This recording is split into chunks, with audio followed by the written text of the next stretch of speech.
إن الحمد لله نحمده ونستعينه ونستغفره ونعوذ بالله من شرور أنفسنا ومن سيئات أعمالنا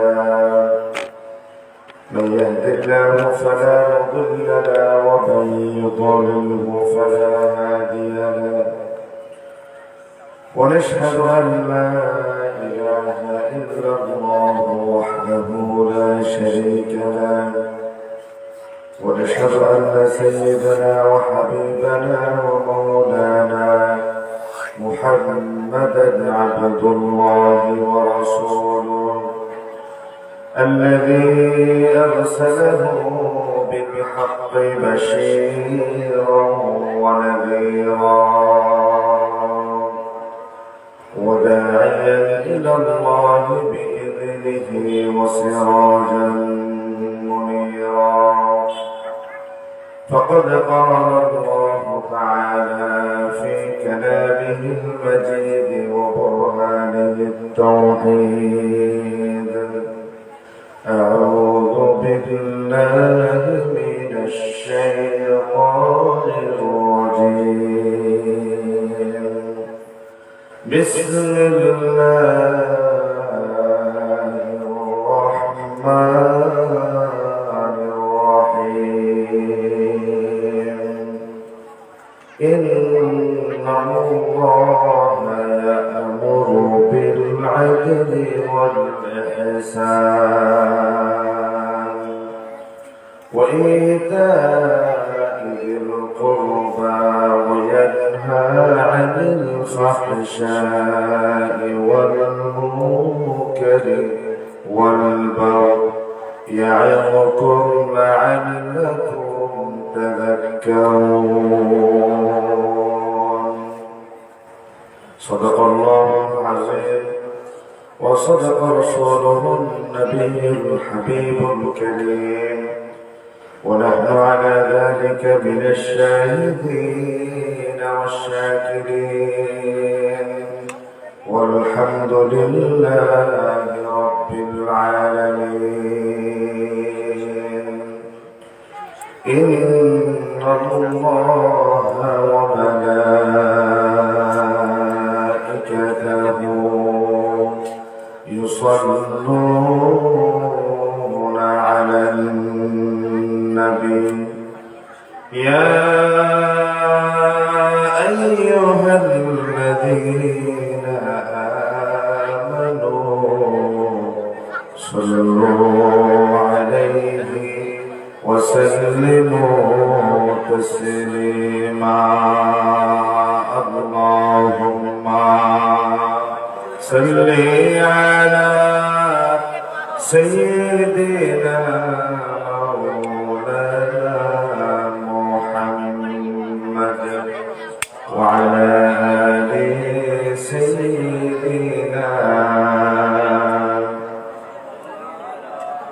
قرآن খুলে আওয়াজ ছেড়ে দিয়ে জোরে জোরে মুহাব্বতে পড়ি আল্লাহুম্মা সাল্লি আলা سيدنا مولانا محمد وعلى آل سيدنا تهجد رزينا مزي مرم بيطابو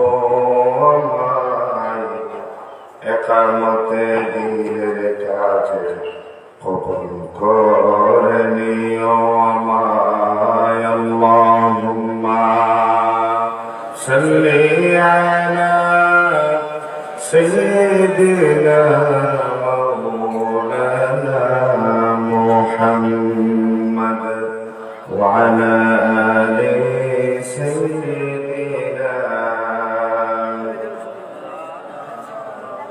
بلغ العلا بكماله كشف الدجى بجماله حصلت جميع خصاله صلوا عليه وآله قدموں میں مصطفیٰ کی میرا مزار ہوتا وہ خاک پاک ہوتی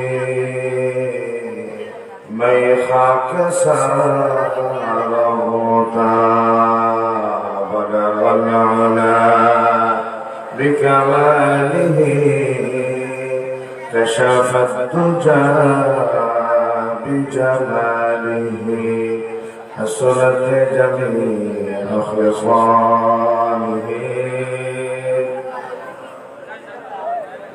বাবুল ইসলাম চট্টগ্রামের শহীদের অবস্থান এলাকা সাতকানিয়ার পক্ষে রোগকানিয়া মাহফিল বাস্তবায়ন কমিটির উদ্যোগে ডিফেন্ডার্স অফ বাংলাদেশের তত্ত্বাবধানে আজকের ঐতিহাসিক তাফসীর কোরআন মাহফিলের সমাপনী অধিবেশনের শ্রদ্ধাভাজন গৌরব সভাপতি বিশিষ্ট আলেমে দ্বীন জনাব হাফেজ মাওলানা হেদায়েতুল্লাহ সাকা উপস্থিত আছেন ইসলামী আন্দোলনের বীর সিপাহ সালাহ এলাকার মাতৃ মানুষের অভিভাবক জননন্দিত জননেতা বিশিষ্ট ইসলামী চিন্তাবিদ ইসলামিক স্কলার রাজপথের লড়াকু সৈনিক জনাব আলহাজ মাওলানা মোহাম্মদ ইসহাক সাহেব দাওয়াত বরকাতুহু মঞ্চ উপস্থিত হযরত উলামায়ে কেরাম পার্শ্ববর্তী মসজিদ থেকে আগত খুতবায়ে আযমায়ে মাসাজিদ খুতাবে মাসাজিদ স্কুল কলেজ মাদ্রাসা বিশ্ববিদ্যালয়ের সম্মানিত ছাত্রছাত্রী কেরাম পিতৃতুল্য জাতির সেরতাজ মুরব্বী আযম সভ্যতা বিনির্মাণের কারিগর ইতিহাস পরিবর্তনের অংশীদার সমবয়সী তরুণ যুবক কিশোর ভাইয়েরা বিশেষ করে আমার প্রিয় ভাই রোগকানিয়া টিভি ইমন এবং তার সংক্ষিপ্ত বন্ধুরা যাদের আন্তরিকতা ভালোবাসা আজকের এই মাহফিল পর্যন্ত আমাদেরকে নিয়ে এসেছে সর্বস্তরের প্রবীণ জনতা আসসালামু আলাইকুম ওয়া রাহমাতুল্লাহি ওয়া বারাকাতুহু আল্লাহ তাআলার শুকর এবং সুজুদ আদায় করছি যিনি সুস্থতা দিয়ে আমাদের ধন্য করেন সালাতুল ইশার পরবর্তী সময়ে নির্ধারিত শিডিউল অনুযায়ী আমাদেরকে কথা বলার কথা শোনার জন্য মহামণি ব্রহ্ম আমাদেরকে মাহফিলের এই প্যান্ডেলে বসার কথা বলার সুযোগ দিয়েছে আল্লাহর ভাষায় বলি আলহামদুলিল্লাহ আল্লাহ তাআলাকে থ্যাঙ্কস এবং ধন্যবাদ জানাই এই জন্য আজ থেকে কয়েক মাস আগে 5 অগাস্টের আগে এই ধরনের একটা প্রোগ্রামের আয়োজন করতে গেলে মাহফিলের আয়োজক যারা থাকতেন তাদেরকে প্রশাসনের কাছে থানায় এসপি সার্কেলের এবং তথাকথিত নেতা নেত্রীদের ঘরে দৌড়তে দৌড়তে কয়েক জোড়া স্যান্ডেলের তলা ক্ষয় করা লাগতো ঠিক কিনা প্রত্যেকেরই আমাদেরকে দয়া করেছেন স্থান করেছেন অনুগ্রহ করেছেন আমার বাংলার দামাল ছেলেদের হাত দিয়ে 5 অগাস্ট দান করেছেন যে 5 অগাস্টের ভেতর দিয়ে জমিন যার জীবন যার আইন চলবে বিধান চলবে তার এই কথার পক্ষে আমরা গলা ফাটিয়ে আল্লাহর জমিনে আল্লাহর কোরআন নিয়ে কথা বলার একটা সুযোগ পেয়েছি আমরা রবকে দেশ জানিয়ে সকলে করি আলহামদুলিল্লাহ গলার অবস্থা ভালো নয় প্রতিদিন প্রোগ্রাম হচ্ছে নির্ধারিত শিডিউল অনুযায়ী মাহফিলে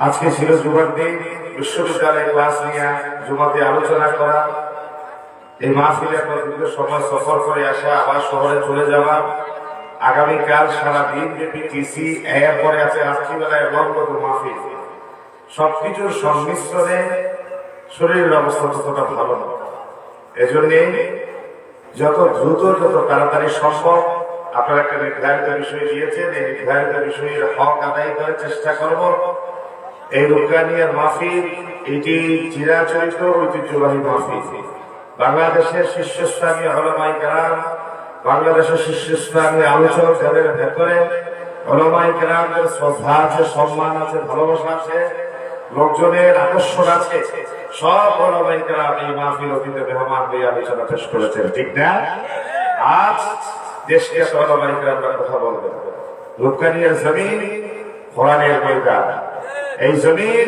ইসলামী আন্দোলনের দুর্জয় ঘাঁটি এই জমিন ইসলাম এবং কোরআনের পক্ষে যদি ভোটাভুটি হয় কোরআনের পক্ষে ইসলামের পক্ষে ভোট দিয়ে ব্যালট বাক্স ভর্তি করে দিয়ে জমিন কি করি বলেন তো এই জমিনে জনগণ কোরআনের কথা শুনতে আসবে না, সেটা আমরা গলা ফাটিয়ে বলবো বিশ্বাস করবো।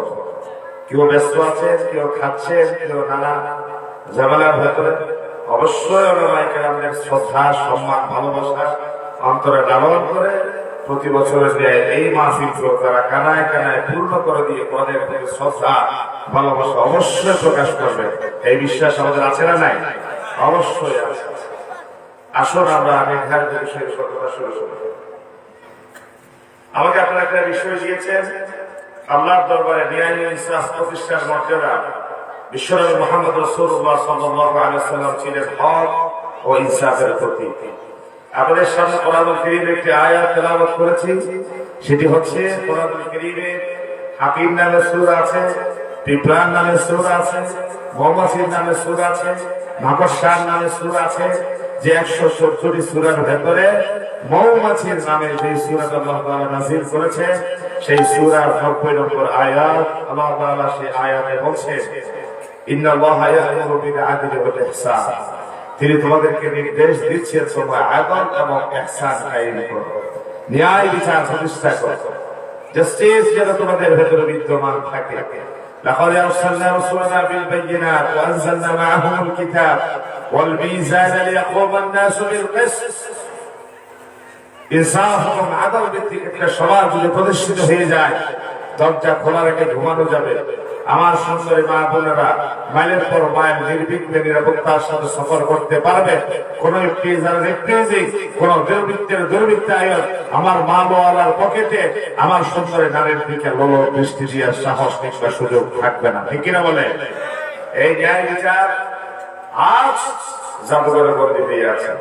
এই ন্যায় বিচারের বাণী বই পুস্তকের ভেতরে নীরবে নিবৃত্তে কাঁদছে। আজকে স্বামী হারা স্ত্রীর রোনাজারি, সন্তান হারা মাইয়ের আর্তনা, আর স্বামী হারা স্ত্রীর বিধবা নারীর আকাশ বাতাস বাড়ি করা কান্না আওয়াজে সারা পৃথিবী আল্লাহর দরবারে ফরিয়াদ করছে, রব আমাদের জন্য ওয়াজআল লানা মিন লাদুনকা ওয়ালিয়্যা ওয়াজআল লানা মিন লাদুনকা নাসীরা। তুমি আমাদের জন্য একজন অভিভাবক পাঠাও, তুমি আমাদের জন্য একজন সাহায্যকারী পাঠাও, যে সাহায্যকারীদের ভেতরে থাকবে সালাহুদ্দিন আইয়ুবীর মতো, যে সাহায্যকারীদের ভেতরে থাকবে খালিদ ইবনে ওয়ালিদের মতো জজবা নিয়ে কোরআনুল কারীমের রাজ কায়েম করতে, প্রয়োজনে জীবন দেওয়ার, প্রয়োজনে রক্ত দেওয়ার সমস্ত চ্যালেঞ্জ মোকাবেলা করে এই জাতির ভাগ্য আকাশে উন্নয়নের সূতিকাগার হিসেবে তারা ভূমিকা পালন করবে। এই ধরনের একজন অভিভাবকের জন্য মুসলিম জনপদ ত্রাহি করছে আছে, ঠিক কিনা বলে? আজ 57টির অধিক মুসলিম রাষ্ট্র পৃথিবীতে আছে, যেখানে মুসলমান সেখানে নির্যাতন, যেখানে মুসলমান সেখানে রোনাজারি, যেখানে মুসলমান সেখানে আর্তনাদ। যেন মনে হচ্ছে মুসলমান হিসেবে ইসলামকে ধারণ করে লালন করে পৃথিবীতে মাথা উঁচু করে দাঁড়ানো যেন আচরণকে পাপে পরিণত দিয়েছে। মনে হচ্ছে যেন কোরআনুল কারীমের সেই আয়াত, ওয়ামা নাকামু মিনহুম ইল্লা আন ইউমিনু বিল্লাহিল আজিজিল হামিদ, কোন অপরাধ নাই, কেবল একটাই অপরাধ, আকাশ যা, জমিন যা, জীবন যা, শিয়ালদার পক্ষে দ্বিধাহীন চিত্তে কথা বলায় যেন মনে হচ্ছে আজকে জমিন একটা বড় অপরাধ, ঠিক কিনা বলে? 17 বছর পর্যন্ত আমরা কারো অন্যায় করি নাই, কারো জুলুম করি নাই, কাউকে খুন করি নাই, গুম করি নাই, কিন্তু এই জাতি আমাদের এই সূর্য সন্তানদেরকে স্বাধীনভাবে রাত্রিবেলায় ঘরে ঘুমানোর অধিকারটা পর্যন্ত দিতে পারে না, ঠিক কিনা বলেন? চোর ডাকাত বদমাইশ টেন্ডারবাজ চাঁদাবাজ যারা ছিল, তারা বউ বাচ্চা সন্তান সন্ততির সাথে আনন্দ জৌলুসের ভেতর দিয়ে ঈদ কোরবান উদযাপন করেছে। জাতির শ্রেষ্ঠ সন্তান সূর্য সন্তান যারা ছিল, তারা জেলখানার অন্ধকার কোঠে নীরবে নিবৃত্তে ডুকরে ডুকরে কেঁদে কেঁদে 10-12টি বছর তারা বছরের পর বছর জেলখানার অন্ধকার প্রকোষ্ঠে কাটিয়ে তারা জাতির জন্য আল্লাহর পক্ষ থেকে আযাব এবং গজবের একটা জাহাজ নামিয়ে নিয়ে আসছে। যে আযাব এবং গজবের জাহাজের উপর ভিত্তি করে আজকে এই জালেম গোষ্ঠী দেশ বেঁচিয়ে পালাতে বাধ্য হলো, ঠিক কিনা বলে? এটাকে মনে করেছেন আপনারা আমাদের আন্দোলনের ফসল না? যে সমস্ত জাতির শ্রেষ্ঠ সন্তানদেরকে বন্দী করে রাখা হয়েছিল, স্ত্রী পুত্র পরিবার পরিজন থেকে বিচ্ছিন্ন করে দেওয়া হয়েছিল, সন্তান সন্ততি থেকে আলাদা করে দেওয়া হয়েছিল, তাহলে সেই বস্ত্র প্রণাদানের ভেতর দিয়ে আল্লাহ রাব্বুল আলামিন আকাশ ফেটে ইজাফের জন্য আযাব এবং গজবের বৃষ্টি বর্ষণ করেছে। এই গজবের বৃষ্টি বর্ষণের ভেতর দিয়ে তারা আজ দেশ ছেড়ে তাদের মামা বাড়িতে পালাতে বাধ্য হয়েছে। ঠিক কিনা বলেন না? সব অপরাধের, সব অন্যায়ের একটাই কেন্দ্রবিন্দু, যে সমাজে যে রাষ্ট্রে ন্যায় বিচার না, ইনসাফ নাই, আদল নাই, জাস্টিস নাই, সেই সমাজে যার যা ইচ্ছা যেমন ইচ্ছা সে তেমনটাই করতে পারে। আমরা আজকে ন্যায় বিচার নিয়ে কথা বলতে চাই। নবী করিম সাল্লাল্লাহু আলাইহি ওয়াসাল্লাম বলেছেন, মান ওয়ালিয়াল কাযা ফাকাদ কুবিহা বিগাইরি সিক্কি, যাকে কাজী বানানো হলো, বিচারক বানানো হলো, তাকে যেন চুরিবিহীন জবাই করে দেওয়া হলো। অর্থাৎ তার কাঁধের উপর একটা বিশাল জিম্মেদারিত্ব করে দেওয়া হলো। একজন মানুষকে জবাই করে দিলে যে পরিমাণ কষ্ট অনুভব করে, যে পরিমাণ লোড তার উপর থাকে, একজন মানুষকে বিচারকের এজলাসে বসিয়ে দেওয়া মানে অনুরূপ বিশাল একটা পাহাড় সমকতা তার মাথার উপর চাপিয়ে দিয়ে। আল্লামা সাঈদ রাহমাতুল্লাহি আলাইহি এজলাসে দিয়া বক্তব্যের একটা অংশ বিশেষ সালি আমি আজকে আপনাদের সামনে পেশ করতে চাই। নবী করিম সাল্লাল্লাহু আলাইহি ওয়াসাল্লাম বলেছেন, আল কাযাতু সালাসাতুন, বিচারক তিন শ্রেণী। আওয়াজ দিয়ে বলবেন, বিচারক কয় শ্রেণী? তিন শ্রেণীর বিচারক। ওয়াহিদুন ফিল জান্নাহ ওয়া ইসনানি ফিন নার, এক শ্রেণীর বিচারক জান্নাতি, বাকি দুই শ্রেণীর বিচারক জাহান্নামী। فأما الذي في الجنة فرجل عرف الحق فقضى به, এক শ্রেণীর বিচারকের জন্য জান্নাত অবধারিত হয়ে যায় যারা ইনসাফ, ন্যায়, সত্য, সঙ্গ বুঝতে পারল এবং ন্যায় ইনসাফের পক্ষে তারা রায় দিয়ে জালেমকে শাস্তি দিল, মজলুমকে রেহাই দিল। বিশ্বনবী বলেছেন তার ঠিকানা আল্লাহর জান্নাত। সুবহানাল্লাহ বলেন। দুই নম্বর বিচারকের ঘোষণা করলেন, ورجل عرف الحق فجار في الحق فهو في النار, একজন বিচারক বিচারের এজলাসে বসার পরে সাক্ষী, এভিডেন্স, তথ্যপত্র সব কিছু জেনে তিনি বুঝতে পারলেন রায় কোনটা, সত্য কোনটা, ইনসাফ কোনটা। সত্যটা জানার পরে সব সাহস নিয়ে রায়টা তিনি দিতে পারেন নাই। উপরের ফোনের কাছে তিনি হেরে গেলেন, ব্রিফকেসের কাছে তিনি বাইশ হয়ে গেলেন। বিশ্বনবী মুহাম্মদুর রাসূলুল্লাহ সাল্লাল্লাহু আলাইহি ওয়াসাল্লাম বললেন, যে বিচারক সাক্ষী সবুতের ভিত্তিতে রায়টা কোন দিকে যাবে বুঝতে পেরেছেন, কিন্তু উপরের ফোনের কাছে হেরে গেলেন, ন্যায় বিচারের মানদণ্ডে তিনি উত্তীর্ণ হতে পারলেন না, সুস্পষ্ট জালেম, তার ঠিকানা জাহান্নাম। তিন নম্বর বিচারক, ورجل قضى للناس على جهل فهو في النار, আরেক শ্রেণীর বিচারক আছে যে বিচারক রায় সত্য কি মিথ্যা টের পায় নাই, বুঝতে পারে নাই, পড়াশোনা নাই, এভিডেন্স ছাড়া সে কিছুই জানে না, বুঝে না। যে ব্যক্তি জানে না সে রায় দিবে কি, এই জন্য তার কাঁধে বন্দুক আছে, হাতে কলম আছে, শক্তিতে সামর্থ্য আছে। এই জন্য কিছুক্ষণ আয়াতের যারা শুনলেন, কিছুক্ষণ তথ্যপত্র সবসে ঘাটাঘাটি করলে, এখন জালেমরে দিলেন মজলুমের কাতারে, মজলুমরে বানিয়ে দিলেন জালেম, মন গড়া বিভ্রান্তি পূর্ণ রায় দিয়ে দিলেন। এই কন্ডমূর্খ অতর্ক ব্যক্তির ঠিকানা চিরদুঃখের আল্লাহর জাহান্নাম। আল্লামা সাঈদ রাহমাতুল্লাহি আলাইহি আত্মপক্ষ সমর্থন করতে গিয়ে তিনি এই হাদিসের দরাসে পেশ করেছিলেন, ও বিচারক, যদিও দুনিয়ার আদালতে আমরা হেরে গেলাম, কিয়ামতের ময়দানে রব্বে করিম যেই দিনে জেলাসে বসে যাবে, বাদিয়া বন্ধুদের সামনে খাড়া করবে, সেদিন আল্লাহ রাব্বুল আলামিন চুলচেরা বিশ্লেষণ করে আজকের বাদী বিবাদীকে সেই দিন জাহান্নামের তলদেহ করে নিক্ষিপ্ত হবে। সেই দিন আমাদের হটানোর, আমাদের পরাজিত করার কোনো শক্তি থাকবে না। এই হাদিসটা তিনি সেদিন বিচারকের সামনে উল্লেখ করেছিলেন। নবী করিম সাল্লাল্লাহু আলাইহি ওয়াসাল্লাম বলেছেন, আজকের এই সমস্ত জালেম বিচারকের সামনে এই হাদিসগুলো মন চায় আমরা লিখে পাঠ করে তাদেরকে শোনাই। তাদের কলমের গোড়ায় ন্যূনতম যদি আল্লাহর ভয় কাজ করে, তাহলে হাদিসগুলো শোনার পরে কখনো জালেমকে মজলুম এবং মজলুম অধিকার থেকে বঞ্চিত করে জালেমের কাতারে তারা নিতে পারেন না। ঠিক কিনা বলেন? নবী করিম সাল্লাল্লাহু আলাইহি ওয়াসাল্লাম বলেছেন, ইযা হাকামাল হাকিমু ফাজতাহাদা সুম্মা আসাবা ফালাহু আজর। একজন বিচারক, তিনি বিচারের রায় দেওয়ার জন্য চেষ্টা করলেন, পরদিন পড়াশোনা করলেন, গবেষণা করলেন, কিন্তু আনফরচুনেটলি এরপর দিন এজলাসে বসে তার মাথায় কাজ করে না, তার চিন্তা সত্যের দিকে যায় নাই। তিনি একটা রায় দিয়ে দিলেন। নবী করিম সাল্লাল্লাহু আলাইহি ওয়াসাল্লাম বললেন, ভুল যদি করে থাকে তার একদিন সওয়াব দেওয়া হবে, যেহেতু তিনি চেষ্টা করেছেন।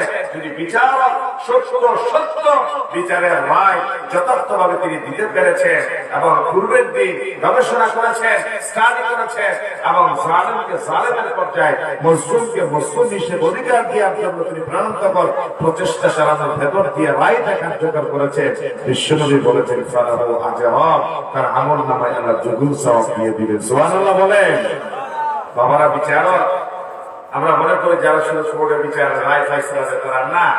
বিচারক সন্তানদের জন্য বাবা, স্ত্রীর জন্য স্বামী, সমাজের জন্য সরকার, ওয়ার্ডের জন্য মেম্বার, ইউনিয়নের জন্য চেয়ারম্যান, পৌরসভার জন্য মেয়র, সংসদীয় আসনের জন্য এমপি, দায়িত্বপ্রাপ্ত একটি মন্ত্রণালয়ের দায়িত্বশীল মন্ত্রী, একটা রাষ্ট্রের প্রধানমন্ত্রী, প্রেসিডেন্ট, তার জনগোষ্ঠীর জন্য তিনি একজন অভিভাবক, তিনি একজন বিচারক। কিয়ামতের ময়দানে আজকে যারা লেজ গুটিয়ে পালাতে বাধ্য হও, এই 20 কোটি মানুষের একটা ফিরিস্তি যদি রব্বে কারীম সামনে তুলে ধরে, এই জালেমদের সামনে পেশ করে, আমার মনে হয় 1 লক্ষ বার যদি জালেমদের ফাঁসি দেওয়া হয়, তারপরেও তাদের বিরুদ্ধে মজলুমদের সারি এই তালিকা বন্ধ হবে না, ঠিক কিনা? অনবরত মজলুম আসতে থাকবে, আল্লাহ আমাকে খুন করেছে, আমাকে গুম করেছে, আমার বাবাকে হত্যা করেছে, জমি জবরদখল করেছে, ক্ষমতার অপব্যবহার করে আমাদেরকে থাকতে দেয় নাই, ঘুমাতে দেয় নাই, চাকরিচ্যুত করেছে।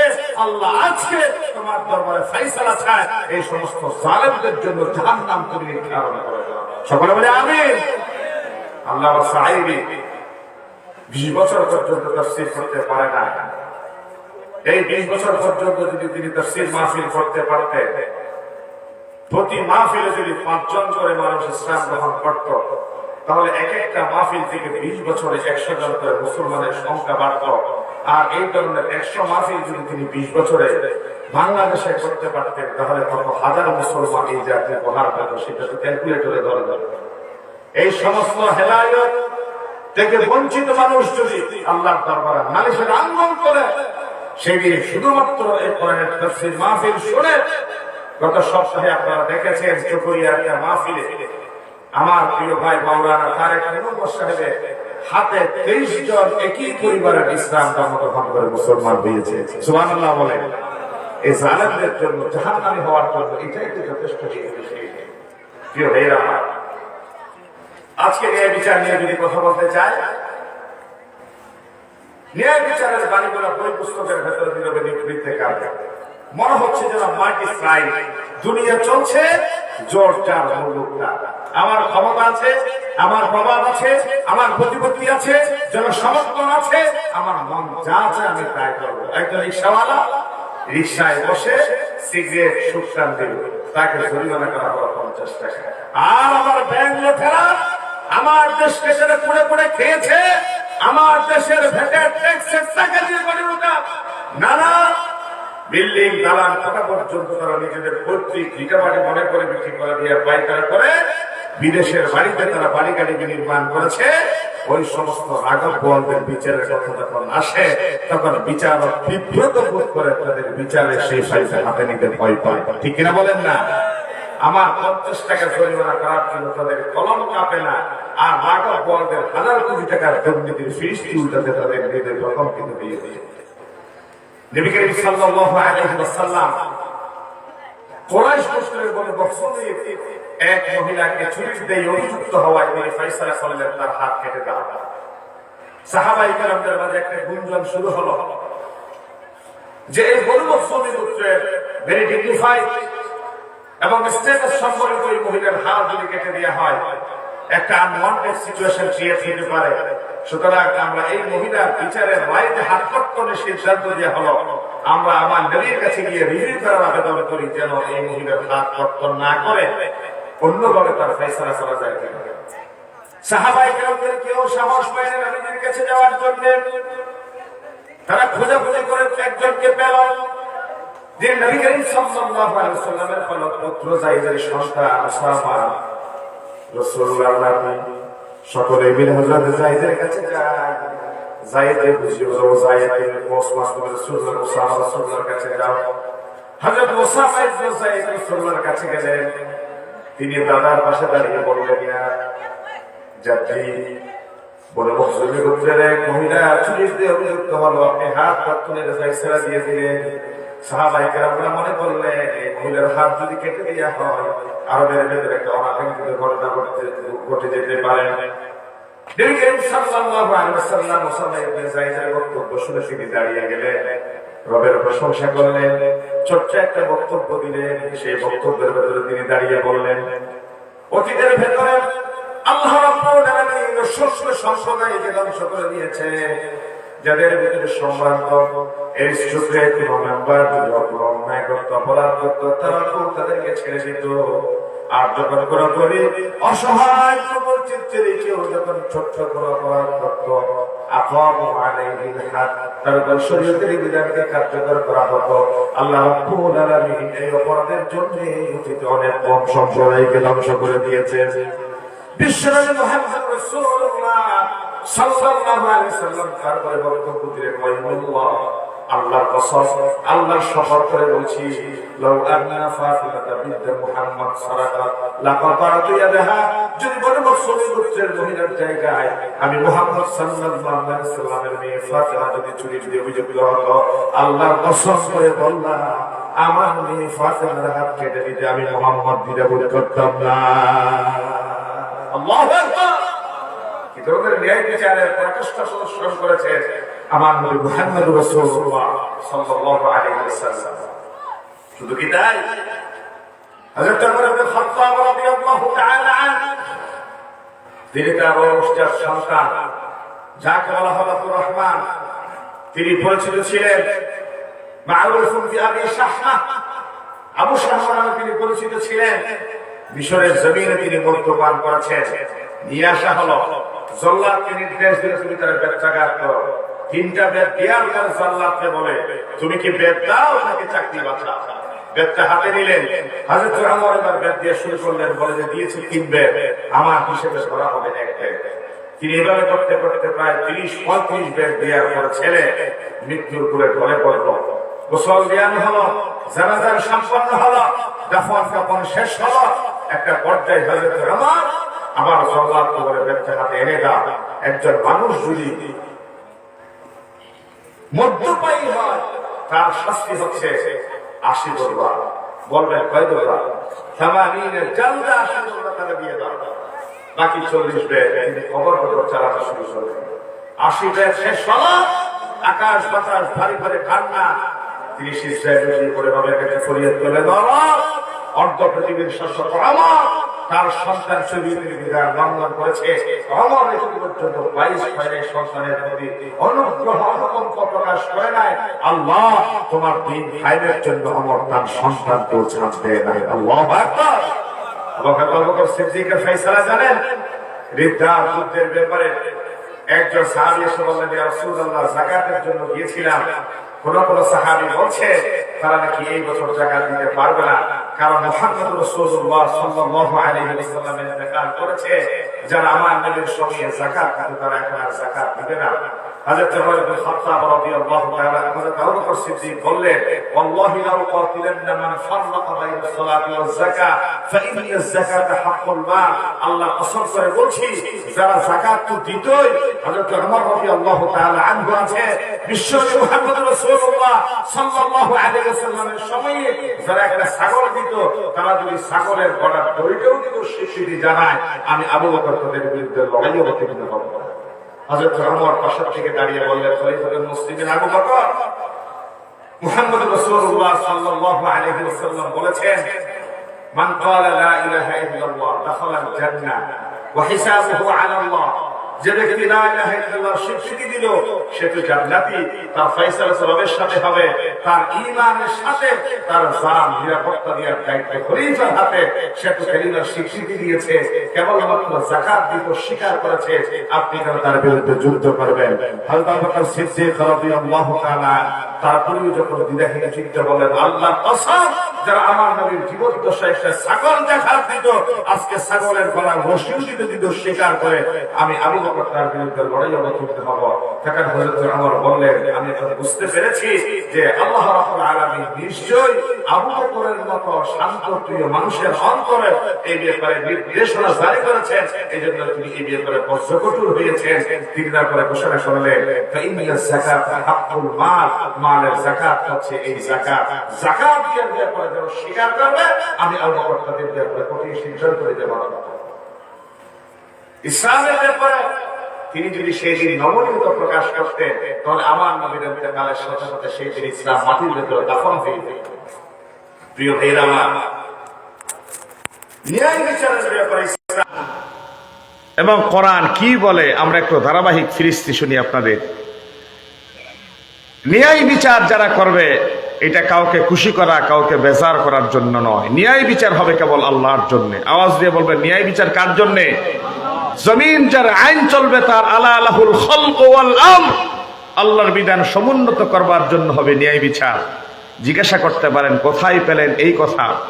কোরআনুল কারীমের সূরা নিসার 135 নম্বর আয়াতে আল্লাহ রাব্বুল আলামিন বললেন, ইয়া আইয়ুহাল্লাযীনা আমানু কুনু কওয়ামিনা বিল কিসতি শুহাদা লিল্লাহি ওয়ালাউ আলা আনফুসিকুম আবিল ওয়ালিদাইনি ওয়াল আকরাবিন। ও ডু ইউ বিলিভার্স, তোমাদের যাদের ভেতর ইমানের দৌলত আছে, রবের জন্য জমিনে তোমরা ন্যায় বিচারের পক্ষে কারা হয়ে যাও। ওয়ালাউ আলা আনফুসিকুম, ন্যায় বিচার কায়েম করতে গিয়ে যদি নিজের বিরুদ্ধে কথা বলতে হয় বলে যাও। আবিল ওয়ালিদাইন, সন্তান সন্ততির বিপক্ষে যদি কলম চালাতে হয় চালিয়ে যাও। ওয়াল আকরাবিন, নিকট আত্মীয় কিংবা দূরাত্মীয় যদি ন্যায় বিচারের স্বার্থে তারা অভিযুক্ত হয়ে যায়, ন্যায় বিচারের পক্ষে কলম চালাতে নিজেদের সন্তান সন্ততি নিকট এবং দূরাত্মীয়দেরকে অভিযুক্ত করতে কুণ্ঠাবোধ করো না। কথাটা কার? আমার আল্লাহ বলছেন, জমিনে যদি ন্যায় বিচার কায়েম হয়ে যায়, ওয়ালাকুম ফিল কিসাসি হায়াত, আল্লাহ রাব্বুল আলামিন বলছেন কিসাসের ভেতরে আছে হায়াত। মুফাসসিরিনে কেরামরা প্রশ্ন করলেন, একজন মানুষ যদি বিয়ে বহির্ভূত ব্যভিচারে লিপ্ত হয় তাহলে তাকে 100 বেত্রাঘাত দাও। কাজী যদি প্রয়োজন মনে করে তাকে 1 বছরের জন্য নির্বাসন দিয়ে দাও।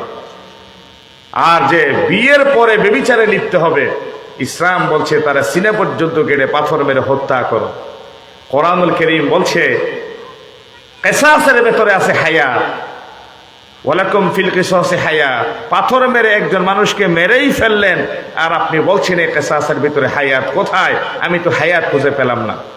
মুফাসসিরিনে কেরামরা জবাব দিলেন, 10 দিরহামের বেশি যদি কেউ চুরি করেন তাহলে বিপরীত দিক থেকে হাত কেটে দাও, পা কেটে দাও, ডান হাত বাম পা, ডান পা বাম হাত, এভাবে করে বিপরীত দিক থেকে কেটে দাও। যদি কেউ 10 দিরহামের বেশি চুরি করে, আগামীকাল 10টা বাজে ঘোষণা দিয়ে যদি লালদিঘির ময়দানে লক্ষ লক্ষ মানুষের উপস্থিতিতে চোরকে টাঙিয়ে হাত যদি কর্তন করে দেওয়া হয়, একজনের হাত কাটা যাবে ঠিক আছে, হাজার হাজার লক্ষ লক্ষ চোরের চৌর্য বৃত্তি মুহূর্তেই বন্ধ হয়ে যাবে, ঠিক কিনা? আজ সে চুরি করেছে, তার হাত কাটা গেল, আগামীকাল আমি চুরি করবো, আমার হাত কাটা যাবে। বিয়ের পরে যারা ব্যভিচার করবে, যদি সাতকানিয়া কলেজের মাঠে লক্ষ লক্ষ মানুষের জমা সমাগমের মাধ্যমে একজন ব্যভিচারীকে সিনে পর্যন্ত মাটির ভিতরে গেড়ে পাথর মেরে যদি হত্যার একটা দৃশ্য ইউটিউবে ছড়িয়ে দেওয়া হয়, ফেসবুকের মাধ্যমে জাতিকে জানিয়ে দেওয়া হয়, চ্যানেলের মাধ্যমে জাতিকে খবর সম্প্রচার করা হয়, টেলিভিশনের মাধ্যমে যদি খবর জাতির কান পর্যন্ত পৌঁছে দেওয়া হয়, লক্ষ লক্ষ মানুষ যদি সামনে দাঁড়িয়ে প্রত্যক্ষ করে, তাহলে একজন ব্যভিচারের জীবন প্রদীপ নিভিয়ে দেওয়ার মাধ্যমে লক্ষ লক্ষ ব্যভিচার আজকের পরে বন্ধ হয়ে যাবে, ঠিক না? তাহলে একজন ব্যভিচারের শাস্তি হাজার ব্যভিচারীর জীবন রক্ষা, সুরক্ষা, প্রতিরক্ষা, রেস্কিউ, প্রোটেকশন হয়ে গেল। এই জন্য ইসলাম বলছে ওয়ালাকুম ফিল কিসাসি হায়াত, একজনের কিসাসের ভেতরে বাকিদের জীবন সুরক্ষা পেয়ে যায়। ওয়ালাউ আলা আনফুসিকুম, এই ন্যায় বিচার করতে গিয়ে যদি নিজে জড়িয়ে যাই দিয়ে দাও। আবিল ওয়ালিদাইনি, তোমাদের মা বাবার বিপক্ষে যদি কলম চালাতে হয় চালিয়ে যাও। সন্তান সন্ততির বিপক্ষে যদি রায় দিতে হয় দিয়ে দাও। ওয়াল আকরাবিন, নিকটবর্তী কেউ যদি অভিযুক্ত হয়ে যায় তুমি তোমার নিকটবর্তী আত্মীয় স্বজনের বিরুদ্ধে কলম চালিয়ে যাও। কোরআনুল কারীম আল্লাহ রাব্বুল আলামিন বলছেন, একটা জায়গায় গিয়ে মানুষ ঠেকে যায়, একটা জায়গায় গিয়ে মানুষ বড় দুর্বল হয়ে যায়। টাকাওয়ালা যারা, ধনী যারা, প্রভাবশালী যারা, ক্ষমতাবান যারা, তাদের বিরুদ্ধে সহজে রায় দিতে চায় না। এই জন্য সন্তান সন্ততি, ছেলে মেয়ে, নিজের আত্মীয় স্বজনের কথা বলার পরে ধনী এবং দরিদ্রের কথা আল্লাহ আলাদা করে বললেন।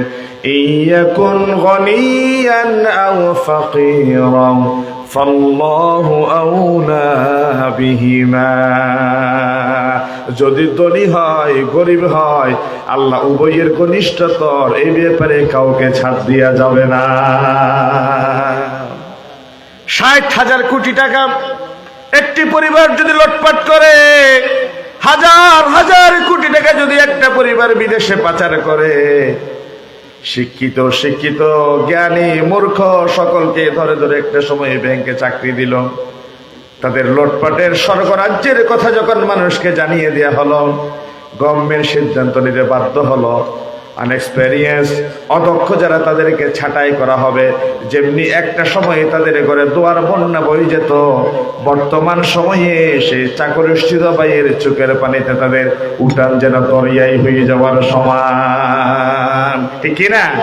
তারা মানুষের সস্তা জনপ্রিয়তা অর্জনের জন্য, বাহবা পাওয়ার জন্য ধরে ধরে মানুষকে চাকরি দিয়েছে আর লুটপাট করে বিদেশে পাচার করেছে। প্রিয় ভাইরা আমার, ইসলাম বলছে বিকাশের এমপি, বিকাশের চেয়ারম্যান, বিকাশের সর্দার, বিকাশের বিচারক একটা সময় চেয়ার দখল করলো। এরকম একটা পরিবেশ ছিল কি ছিল না?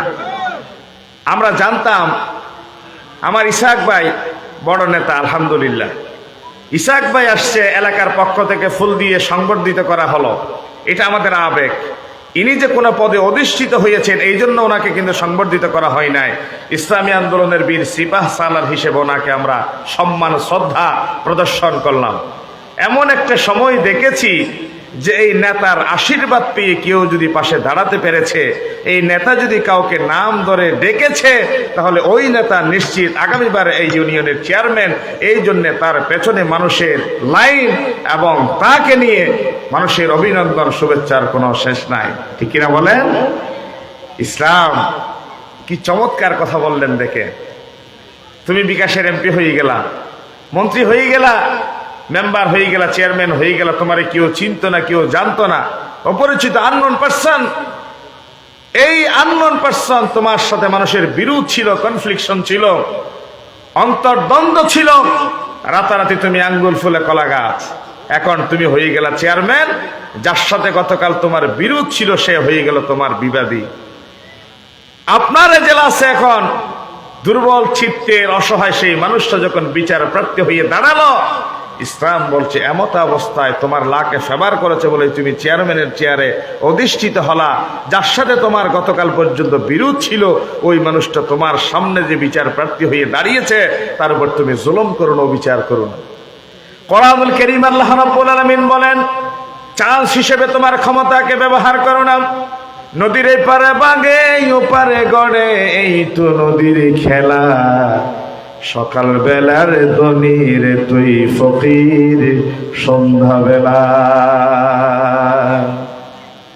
এবারের যারা মেম্বার, আগামীবারে তারা চেয়ারম্যান, আগামীবারের চেয়ারম্যান পরবর্তী এমপি তারা নিশ্চিতভাবে ধরে নিয়েছিল।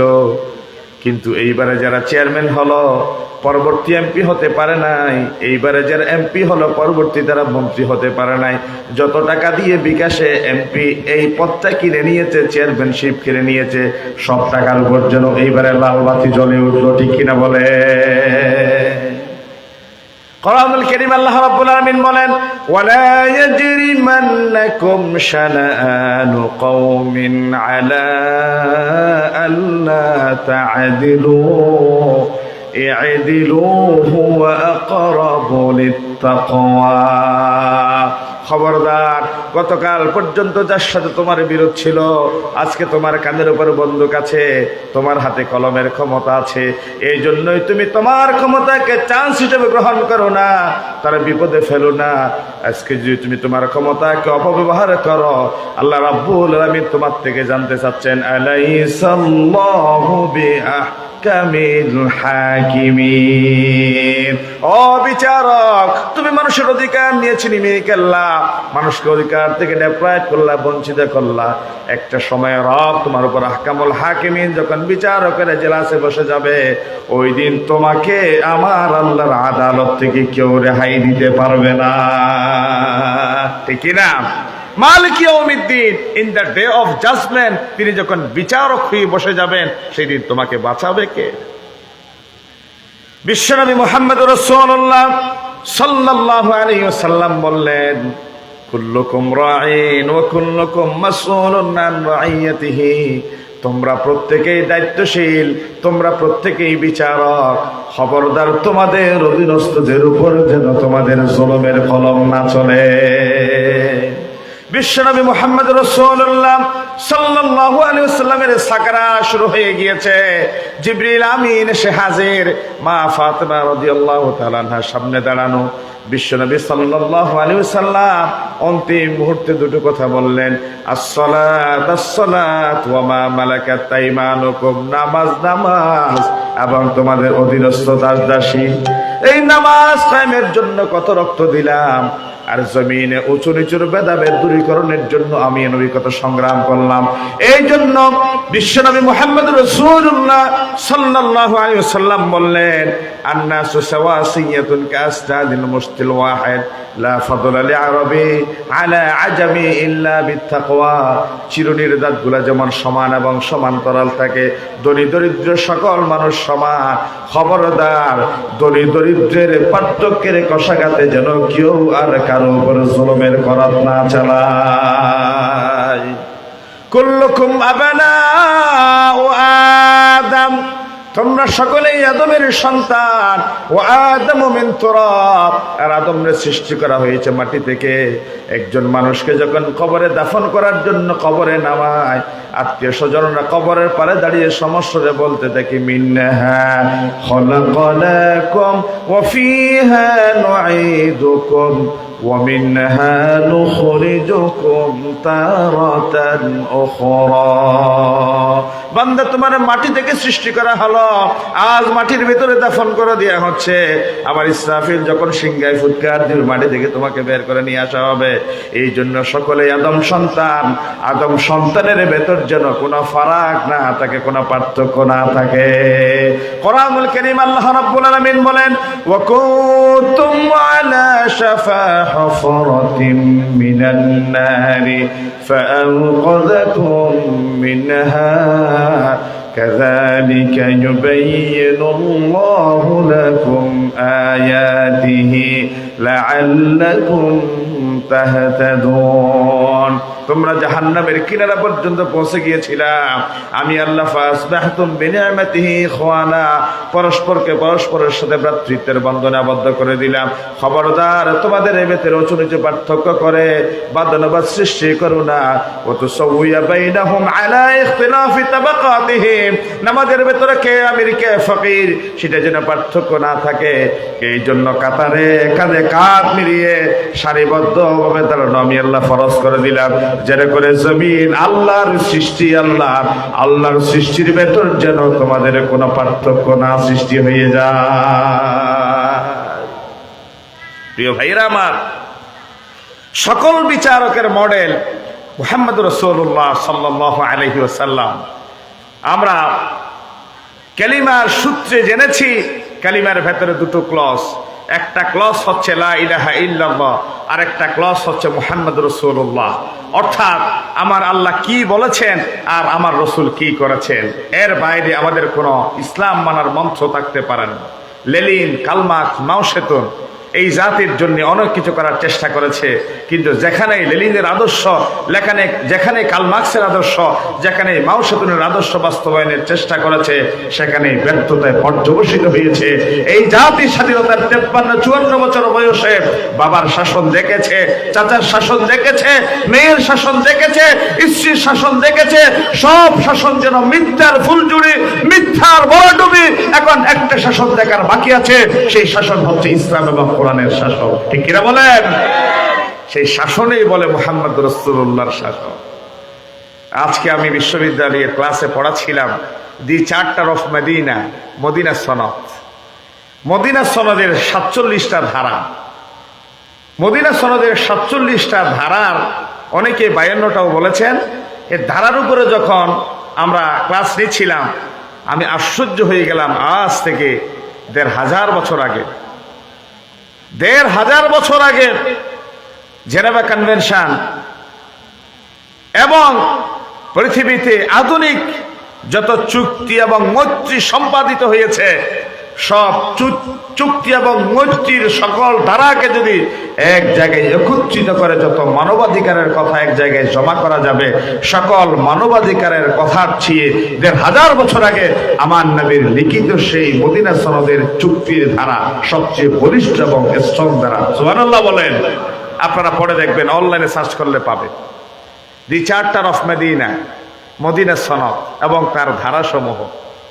আশ্চর্য হয়ে যায়, মুহাম্মদ রাসূলুল্লাহকে কেন মানব, এই একটা প্রশ্নের জবাব দিতে গিয়ে ঘাঁটলাম। মুহাম্মদ রাসূলুল্লাহ এমন একজন মানুষ, মক্কি জীবনে নবীজির আল্লাহর পক্ষ থেকে কোনো হুকুম হাকাম ছিল না। মাদানী জীবনে গিয়ে তিনি 10 বছর রাষ্ট্র পরিচালনা করলেন। আপনি একটু খেয়াল করলে বুঝতে পারবেন, 10 বছর মদিনা রাষ্ট্রের ভেতরে আমার নবী নিজে সরাসরি যুদ্ধের সেনাপতির দায়িত্ব পালন করেছেন 28টি যুদ্ধে। এবং আমার নবী যেই যুদ্ধে সেনাপতি হিসেবে ছিলেন না, সাহাবায়ে কেরামদেরকে পাঠিয়েছিলেন, এমন যুদ্ধের সংখ্যা হচ্ছে 60টি। 60 এবং 28 মিলে যুদ্ধের সংখ্যা হয় 88টি। যে মানুষ এক যুদ্ধ থেকে ফিরে এসে যুদ্ধের শিরস্ত্রাণ, এই যুদ্ধ বর্ম খোলার আগেই আরেক যুদ্ধের দামামা বেজে উঠত, এক যুদ্ধের ক্ষত শুকানোর আগে আরেক যুদ্ধের ভিউগল বেজে উঠত, সেই 10 বছরে কম সময়ের ভেতরে বিশ্বনবী মুহাম্মদ রাসূলুল্লাহ সাল্লাল্লাহু আলাইহি ওয়াসাল্লাম একটা সোশ্যাল রিফরমেশন যিনি তৈরি করে গিয়েছেন, সমাজ সংস্কার করে গিয়েছেন। আজ পর্যন্ত পৃথিবী হতবাক, স্পিচলেস হয়ে গিয়েছেন। How is it possible? এটা কিভাবে সম্ভব হলো? মুহাম্মদ রাসূলুল্লাহ সাল্লাল্লাহু আলাইহি ওয়াসাল্লাম একটা স্বল্প সময়ে এই ধরনের একটি সফল বিপ্লব তো অতীতে কেউ কোনোদিন করে দেখাতে পারেন না। 8 বছর আমার নবীকে মক্কা থেকে বের করে দেওয়া হলো। একজন মাত্র বন্ধু আবু বকরকে সাথে নিয়ে তিনি মদিনায় চলে গেলেন। 8 বছর পরে 10,000 সৈন্য নিয়ে তিনি মক্কা বিজয় করতে গেলেন। মক্কা বিজয় করতে গেলেন, মহিলারা শুনল রক্ত পিপাসু মুহাম্মদ তার সৈন্য নিয়ে আজকে মক্কায় প্রবেশ করছে। না জানি কোন রক্তকয়ী যুদ্ধ হয়, সংঘর্ষ হয়। আমার নবী সাহাবায়ে কেরামদেরকে সান্ত্বনা দিয়ে বললেন, কোনো ফলবান বৃক্ষের উপর অ্যাটাক করা যাবে না, কোনো মঠ গির্জা ভাঙা যাবে না, কোনো নারীর উপর আক্রমণ করা যাবে না, কোনো শিশুর উপর আক্রমণ করা যাবে না। আজ সকলকে সাধারণ ক্ষমা ঘোষণা করে দিলাম। এই কথা তো তারা শোনার আগে মনে করেছে না জানি মুহাম্মদ আমাদেরকে কি ধরনের বর্বরতা, অসভ্যতা, একটা ব্রুটালিটির ভেতর দিয়ে আমাদের নিষ্ঠুর আচরণ করে যায়। 1, 2, 3 দিন চলে গেল, মুহাম্মদ রাসূলুল্লাহর কোনো জুলুম, টিরানি, নির্যাতন তারা দেখে না। একজন একজন করে ধীরে ধীরে বের হয়ে আসে। রাসূলুল্লাহ তাদের কাছে প্রশ্ন করলেন, আজকে আমি মুহাম্মদের কাছে তোমরা কেমন আচরণ আশা করো? তারা বলে, মুহাম্মদ তুমি তো আমাদের ভাই, অথবা তোমার বাবা ছিল আমাদের ভাই, তুমি তোমার বাবার দিকে হলে ভাতিজা, আর তুমি ভাই হলে তো আমরা তোমার ভাই। সুতরাং চাচার কাছে ভাতিজা, ভাইয়ের কাছে ভাই, যেই ধরনের আচরণ আশা করেন আমরা তোমার কাছে ওই ধরনের আচরণ আশা করি। মুহাম্মদ রাসূলুল্লাহ সাল্লাল্লাহু আলাইহি ওয়াসাল্লাম তাদের সকলকে বলে দিলেন, লা তাসরিবা আলাইকুমুল ইয়াওম ইযহাবু আনতুমুত তুলাকা, আজকে তোমাদের সকলকে সাধারণ ক্ষমা ঘোষণা করলাম। ইউসুফ আলাইহিস সালামকে কূপে ফেলে দিয়েছিল তার ভাইয়েরা, কূপ থেকে তোলে বনি কাফেলা মিশরের বাজার বিক্রি করে দিল। আজিজ মিস্ত্রির ঘরে থেকে জুলাইখার ফাঁদে পা না দেওয়ার কারণে জেলখানায় বন্দী থাকতে হলো 7 বছর। ইউসুফ আলাইহিস সালাম শেষ পর্যন্ত মিশরের খাদ্য মন্ত্রণালয়ের দায়িত্ব পালন করলেন। এই মিশরের খাদ্যের জন্য গেল ভাইয়েরা, আর লাইনে দাঁড়ানোর পরে ধরা গেল ভাই এবং ভাইয়ের সম্পর্ক। তারা সামনাসামনি দেখে প্রশ্ন করলো, ইন্নাকা লা আনতা ইউসুফ, আপনি কি আমাদের ভাই সেই ইউসুফ যাকে আমরা কূপে ফেলে দিয়েছিলাম? ইউসুফ আলাইহিস সালাম বলছে, আনা ইউসুফ ওয়া হাযা আখি, আমি তোমাদের ভাই আর তোমরাও আমাদের ভাই। ইউসুফ আলাইহিস সালাম সেই দিন অনেক লম্বা ইতিহাস তাদেরকে বলেছিলেন, লা তাসরিবা আলাইকুমুল ইয়াওম, অতীতের সব কথা ভুলে গেলাম। আজ জাহাঙ্গীরনগর বিশ্ববিদ্যালয়ে 1989 সালের একটা ঘটনাকে সামনে নিয়ে এসে ইসলামের ছাত্র শিবিরের সাথে এক বৈঠকে বসতে তারা স্বীকৃতি জ্ঞাপন করলো।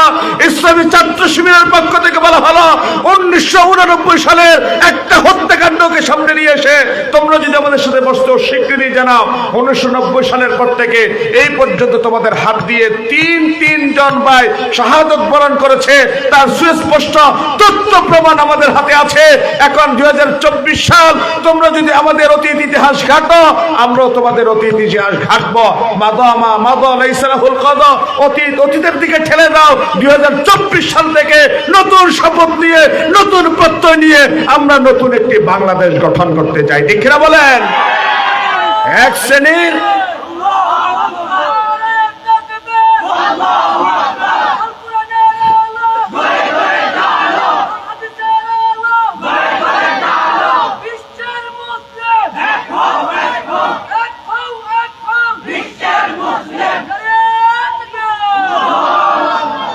এক শ্রেণীর অসাধু ব্যক্তিরা ঘোলা পানিতে মাছ শিকার করতে চায়।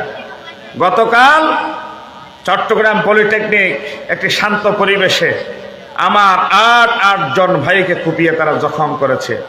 ইসলামী ছাত্র শিবির যদি কোনো কারণে একবার তারা আঙ্গুলি তুলতে বাধ্য হয়, তাহলে তোমাদেরও তাদের মতো লেজ গুটিয়ে পালাতে বাধ্য হতে হবে। ঠিক কিনা বলেন?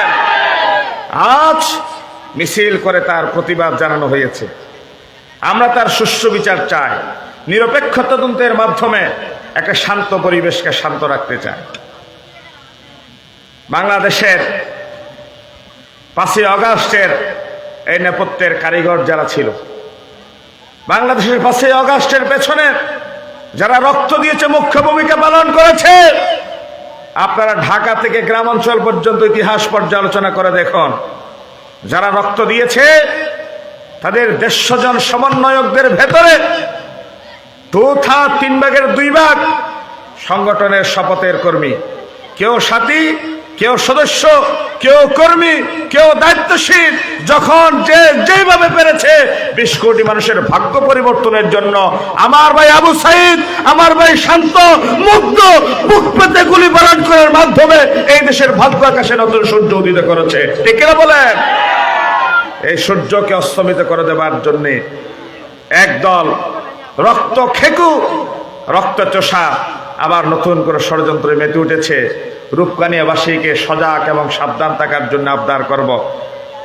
আবার এক সাগর রক্ত দিয়ার ভেতর দিয়ে হলো যে সূর্য, যে স্বাধীনতা আমার বাংলার দোয়াল ছেড়ে অর্জন করেছে, এই স্বাধীনতাকে আমরা কখনো ম্লান হতে দিতে পারি না। ঠিক কিনা বলেন না?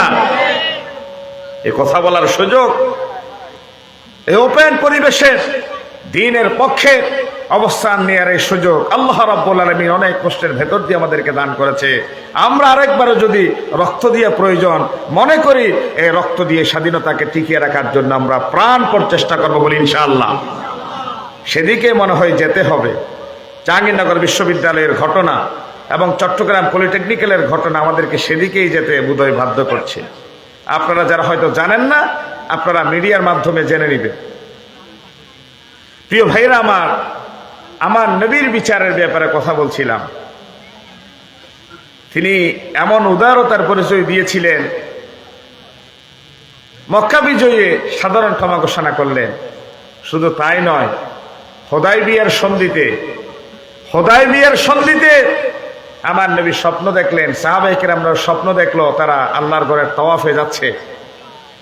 তাফহিমুল কোরআনে এসেছে কোরাউল গমিম, অন্যান্য তাফসীরে এসেছে হুদাইবিয়া।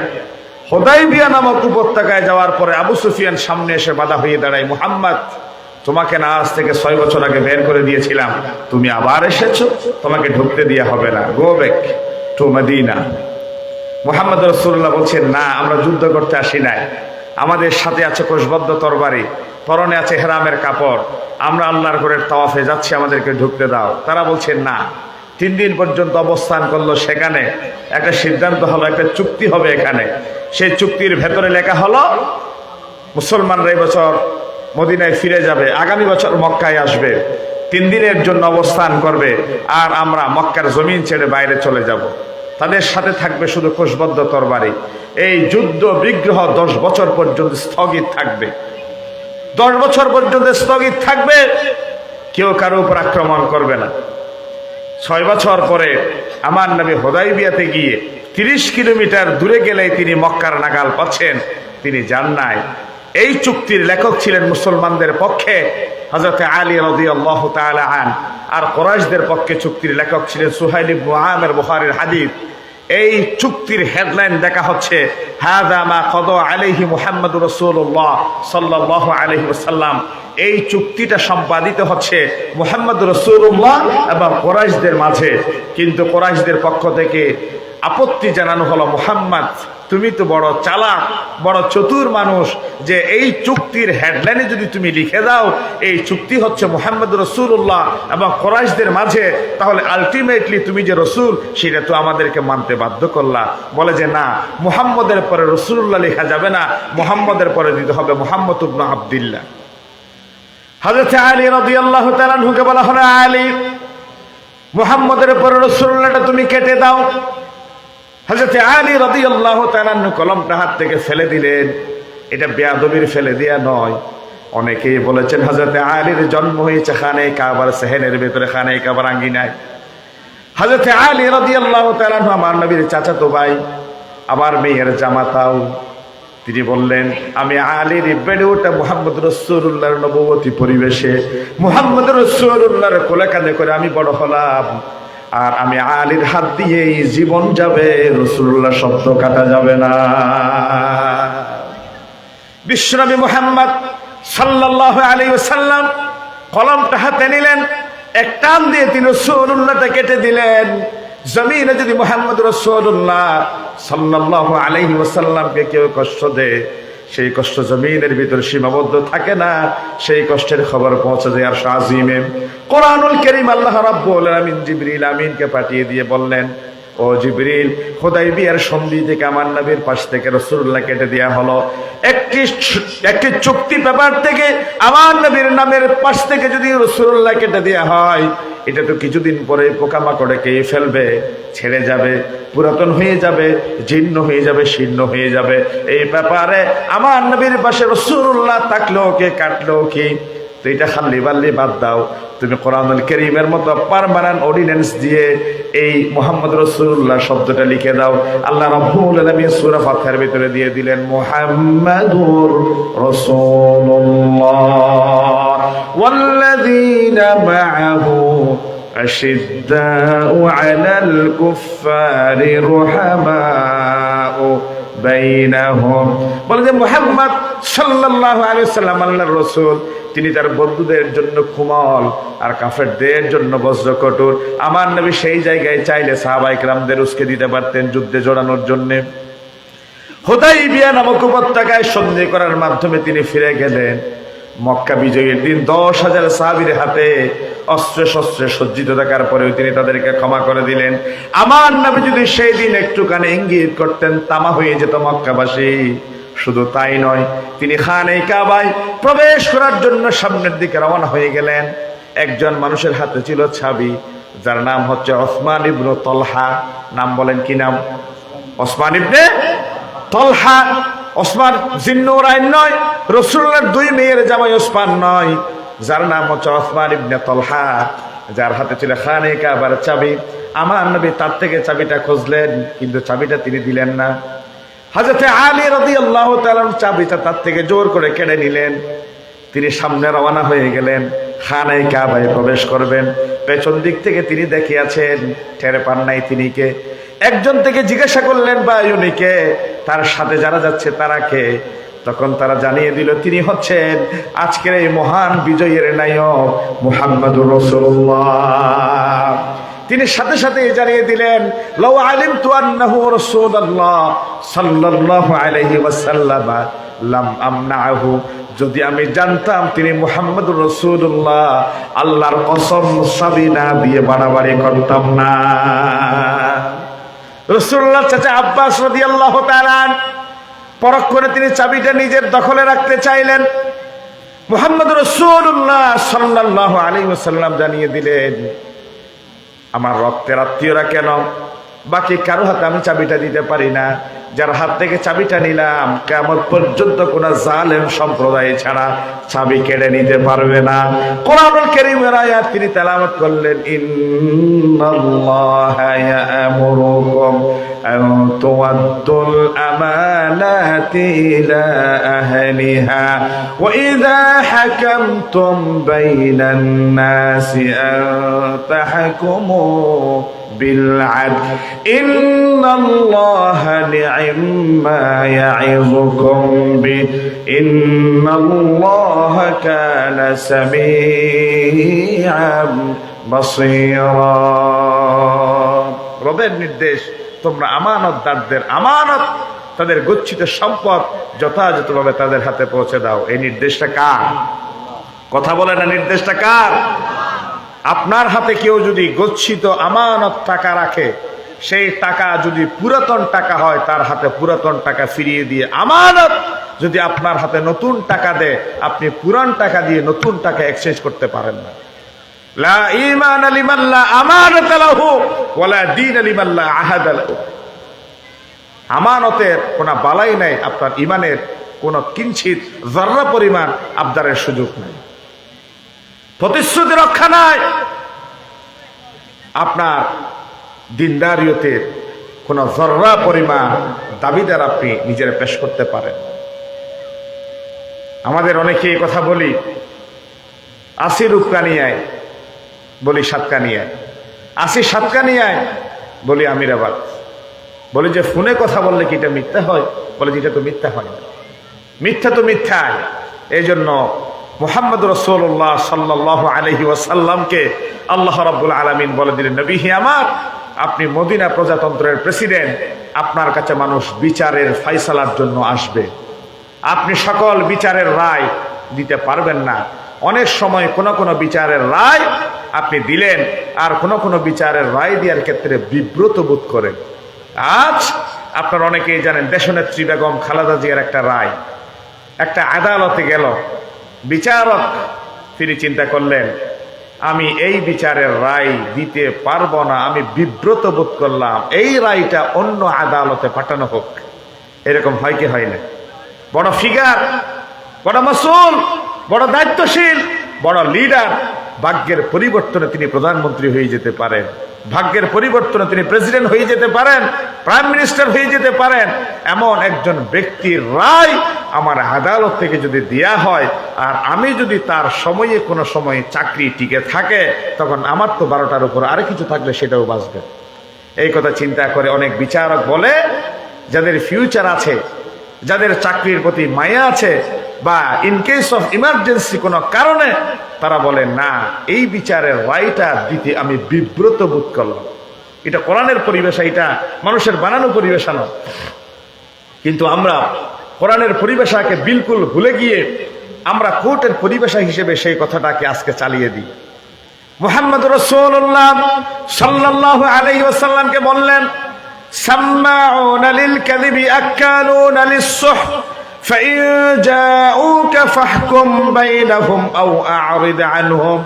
আমার নবীর বিচার ফয়সালা কেমন ছিল দেখেন। যদি আপনার কাছে কেউ ফয়সালার জন্য আসে, ফাহকুম বাইনাহুম বিল কিসত, আপনি ন্যায় বিচার যদি করেন, ফয়সালা করেন, সমস্যা নাই।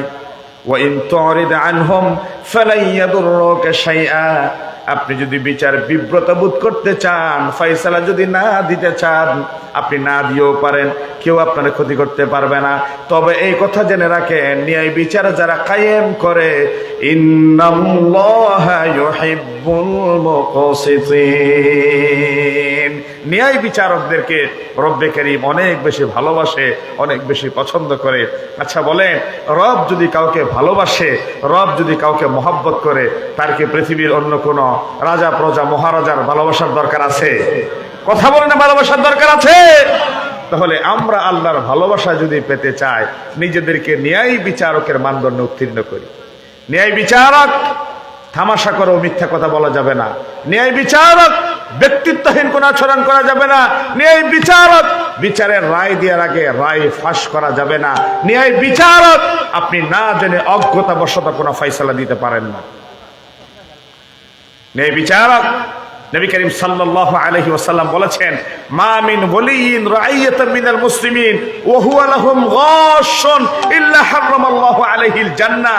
যে ব্যক্তিকে ওলি বানানো হলো, যে ব্যক্তিকে বিচারক বানানো হলো, সে ব্যক্তি গাশশুন, প্রতারণা করলো, তামাশা করলো, এই বিচারকের পদকে কলঙ্কিত করলো। তাহলে যারা বিচারকের এই পদে অলঙ্কৃত থেকে পদকে কলঙ্কিত করলো, বিচারপতি মালিকের মতো ক্ষমতা চলে যাওয়ার পরে তাদেরকে কলা পাতার বড় করে করে শুইয়ে লাঞ্ছনার জীবন যাপন করতে হয়। ঠিক কিনা বলেন? কত বড় বিচারক, তার কত বড় স্পর্ধা। বিশ্ববিখ্যাত মুফাসসির আল্লামা দেলাওয়ার হোসেন সাঈদী রাহমাতুল্লাহি আলাইহি বিচারের ব্যাপারে দম্ভ ভরে সেই তো টকশোতে বলেছিল, আমি সেই সাঈদীকে ফাঁসি দিয়েছি। আউযু বিল্লাহি মিন যালিক। বলছে আমি সেই সাঈদীকে ফাঁসি দিয়েছি। জানো এই সাঈদীকে? এই সাঈদী সেই যাকে ফাঁসি দিতে পারে না এই জালেম স্বৈরাচার। সাঈদীর ফাঁসির কেবল রায় দিয়েছে 250 জন মানুষ এক সময়ই এট এ টাইম বাংলাদেশে জীবন প্রদীপ নিভিয়ে দিয়েছে। ঠিক কিনা বলেন? এই সাতকানিয়ার জমিন দিনের পর দিন অচল হয়ে পড়েছে। আল্লামা সাঈদীকে দেখে নাই, আল্লামা সাঈদীর পাশে যেতে পারে নাই এমন লক্ষ লক্ষ মানুষ বাংলাদেশে আছে যারা সাঈদীর কেবল কথা শুনেছে, ওয়াজ শুনেছে। আল্লামা সাঈদীর একটা জাদুকরী বয়ানের ভেতরে এমন ছিল, এটা আমি সাঈদীর জন্য প্রেম নয়, ভালোবাসা নয়, এটি হচ্ছে এই জবান দিয়ে কোরআন বের হয়, এই জবান দিয়ে কোরআনের নূর জাতি শুনে, এই কোরআনের নূরের জন্য এই জাতি সাঈদীকে পাগলের মতো ভালোবাসে। ঠিক কিনা? এই কোরআন ইন্নাল্লাহা ইয়ারফাউ বিহাযাল কিতাবি আকওয়ামান ওয়া ইয়াদাউ বিহি আখারিন, এমন একটি অগ্নি স্ফুলিঙ্গের নাম। কোরআনুল কারীমের প্রতি যার ভালোবাসা আছে, শ্রদ্ধা আছে, মহব্বত আছে, কোরআনুল কারীম তাকে জিরো থেকে হিরো বানিয়ে দেয়। ইথিওপিয়া থেকে আসা হাবশী গোলাম বেলাল রাদিয়াল্লাহু তাআলা আনহুকে জনপ্রিয়তার তঙ্গে পৌঁছে দেয়। আর কোরআনুল কারীমের সাথে যদি কি অসম্মানজনক, অমর্যাদাকর আচরণ করে, তৎকালীন সময়ে সেই ইন্দ্রিয়পতি আবু জেহেলের ঘরকে আজকের দিনের হুজ্জাজে কেরামদের জন্য টয়লেটে পরিণত করে দেওয়া হয়েছে। ঠিক কিনা বলেন? আজ নদবী বলেন, গজবী বলেন, যারাই মসজিদ মাদ্রাসার সাথে সম্পৃক্ত ছিল, যাতে তাদেরকে মাথার উপর করে দুলার মতো সম্মান শ্রদ্ধা করেছিল, আর যখনই কোরআনুল কারীমের সাথে অসম্মানজনক অমর্যাদাকর আচরণ করেছে, লেজ গুটিয়ে সাতকানিয়া লোহাগাড়া জমিন থেকে পালাতে জাতি বাধ্য করেছে। ঠিক কিনা বলেন? মা মিন ওয়ালিয়্যিন রাইয়াতান মিনাল মুসলিমিন, মা মিন ওয়ালিয়্যিন রাইয়াতান মিনাল মুসলিমিন ওয়া হুয়া লাহুম গাশশুন। তারা জাতির সাথে প্রতারণা করলো, জাতির সাথে তামাশা করলো, ইল্লা হারামাল্লাহু আলাইহিল জান্নাহ। তোমরা লটপাট করলা, চুরি করলা, ডাকাতি করলা, টেন্ডারবাজি করলা, আজকে পালিয়ে গেলা, জমিনে শাস্তি তোমাদের জন্য লাঞ্ছনা, আল্লাহর জাহান্নাম তোমাদের জন্য অবধারিত। ঠিক কিনা বলেন? প্রিয় ভাইয়েরা আমার, কিয়ামতের ময়দানে 7 শ্রেণীর মানুষ আল্লাহর আরশের নিচে ছায়া পাবে। তার ভেতরে একজন হচ্ছে ইমামুন আদিলুন, ন্যায় বিচারক, যে জান বাজি রেখে সত্যের পক্ষে বলিষ্ঠ ভূমিকা রাখে। সাতকানিয়াবাসী ভুল করেছেন বিগত সময়ে অনেকবার, সামনে আর ভুল করা যাবে না। ভুল করা যাবে? ভুল করা যাবে না। এরকম মুখোশধারীরা বারবার আমাদের সামনে আসবে, মুখে দাঁড়িয়ে আছে, গায়ে জামা আছে, মাথায় টুপি আছে, অপরাজনীতি করে মাঠে, আলেম ওলামাদের অধিকার খর্ব করে মসজিদের ভেতর ঢুকে আবার খুতবাও দিতে চায়। আছে না নাই? কত বড় গাদ্দার! আমার সাথে যে আচরণ করেছে, আমাকে যে কষ্ট দিয়েছে, আমার কষ্টের কথা যদি বলি আপনাদেরকে ছোট্ট বাবুর মতো ডুকরে কেঁদে দিবে। আমি ছিলাম একজন নিরপরাধ মানুষ, আমার কোনো অন্যায় ছিল না, আমার কোনো অপরাধ ছিল না, আইসিটি অ্যাক্টের মামলা সহ, আমার চাকরিচ্যুত করা সহ আমাকে পথে পথে রাস্তায় রাস্তায় কাঁদিয়েছে এই জালেম স্বৈরাচার। আমার কোনো অন্যায় ছিল না, অপরাধ ছিল না। আমরা কোনোদিন কাউকে অ্যাটাক করে কথা বলি না, তবে হক কথা বলা 15 বছর আলহামদুলিল্লাহ বন্ধ করি নাই, করেছি। আপনারা অনেকেই শুনেছেন আমাদের আলোচনা আগে, এ নিয়ে বিনিয়োগ কথা বলি নাই, ন্যায়ের পক্ষে ছিলাম, ন্যায়ের পক্ষে ছিলাম। আজকে শুধু সাইদের কথা বলছি না, 17 বছর কথা বলাম এই ময়দানে ছিলাম। কিন্তু এই দুরাচারী জালেম আমাদেরকে স্বাভাবিক থাকতে দেয় নাই, কথা বলতে দেয় নাই।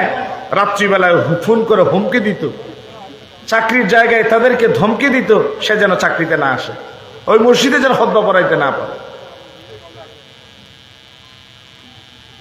নবী করিম সাল্লাল্লাহু আলাইহি ওয়াসাল্লামের একটা হাদিস, বড় মায়া হয় এই হাদিসগুলো পড়লে। শুনেন, বিরক্ত হচ্ছেন আপনারা?